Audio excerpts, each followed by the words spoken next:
Hey, Coach Sean here, and I've got a very special guest for our Transformation Tuesday.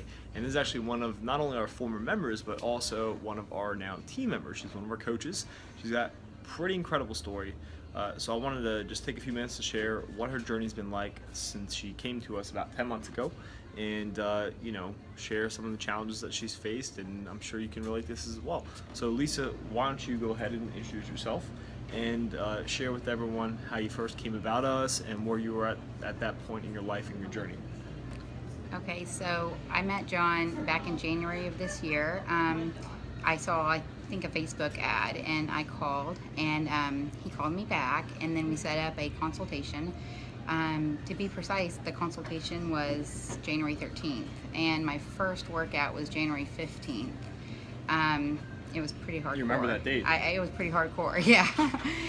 You don't realize how out of shape you are until you come in and do a workout. But that was just the motivation I needed to keep going.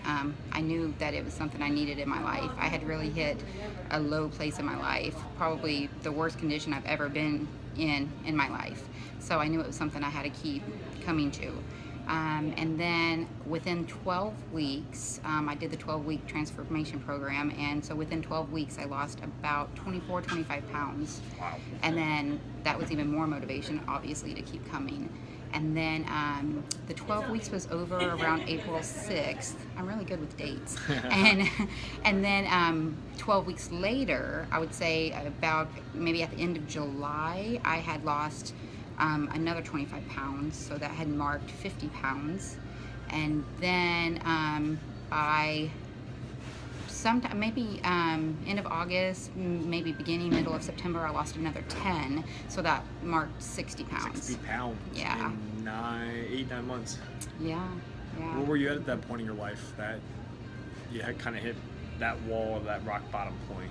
Well, and I always say this, that I remember over the holidays, so this was like the December before I started, I would go to the Fair Oaks Mall, and where I'd park, I'd have to go up a flight of stairs, and I'd always get to the top and be huffing and puffing and out of breath, and it would feel like there was like a brick on my chest. And even though other people couldn't notice how heavy I was breathing, I felt like they could. And so therefore I'd be trying to like control my breathing because I thought everybody could notice it. So that was something that really motivated me to know I need to do something. And then I went to a New Year's Eve party, and my friends decided they were ruthless and posted pictures. And I asked them to untag me in the photos because I hated the way I looked. So there was a couple things that motivated me. How many years leading up to that had you not been working out and got you to that point? Well, I mean, my oldest daughter is 18, and so I don't think I had really worked out a whole heck of a lot in about 18 years, yeah. And you also had something else going on in your life, right? Huh? What else was going on in your life then? Well, I mean, I went through a divorce right at the time I met John, actually. It wasn't finalized yet, but I was going through a divorce, and that was something else I was struggling with that had also put me in a dark place. And I just really had no self-confidence and no self-esteem, and I was just in a bad place, and I needed to get out of it. And I didn't know what was going to help me get out of it, but I knew I needed to make some kind of change, and it was worth trying. And I still remember driving to the consult. It was later in the afternoon, like around 2 or 3 o'clock, and my daughter, who's now in college, she was in high school, and she was a senior, and she called me, and I told her that I thought I was gonna make up an excuse not to come. And she told me, like, no, why do you want to do that? She's like, just go. It might be therapeutic for you to talk to somebody. And so I ended up coming, and then here I am. I remember you might have missed your first workout. We had to reschedule, right? One of them. Yeah, he booked me in immediately, like the next day for a workout, I was so like sore that I called and rescheduled. But then he followed up with me, I think the day of, to make sure that I was going to come. Right. And I'm like, yes, I'll be there. So, what were some of the biggest challenges you faced along the way?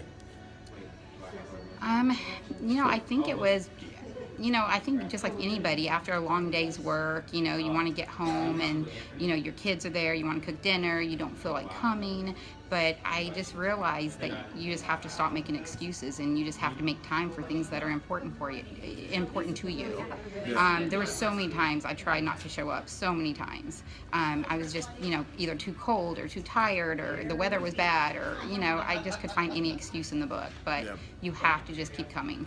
What are some last words of advice you have for someone out there that maybe is in the same position, kind of hit a low, hit a wall, is maybe even going through a divorce? What do you think that person would need to hear right now that's watching this video and hearing your story? Well, it's not the end of the world. I'm here to prove it to you. You will make it through it. What worked for me, like I said, is I kept coming. I stopped making excuses, and the community here of people is just incredible. Everybody's so supportive. There's obviously people that's either going through the same weight issues or same eating habits or maybe a divorce, and they're just so supportive, and that's what kept me coming, actually.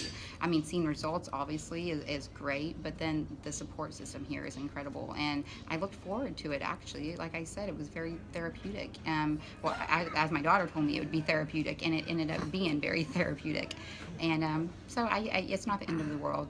Anybody, if I can do it, they can do it, and just keep coming. Anything else that you would like for someone else out there to know?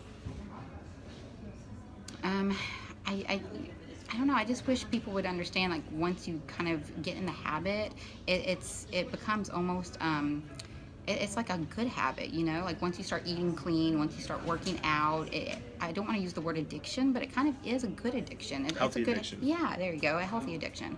It's once you just start doing it. I mean, I came for 6 weeks straight to a 5:30 in the morning class, and I never thought I could do that, and I did it for 6 weeks strate. You also lost 60 pounds. Yeah, there you go. Cool. I mean, you can do it. Thank you for sharing your story. I'm sure this is going to inspire someone out there to take the next step. I hope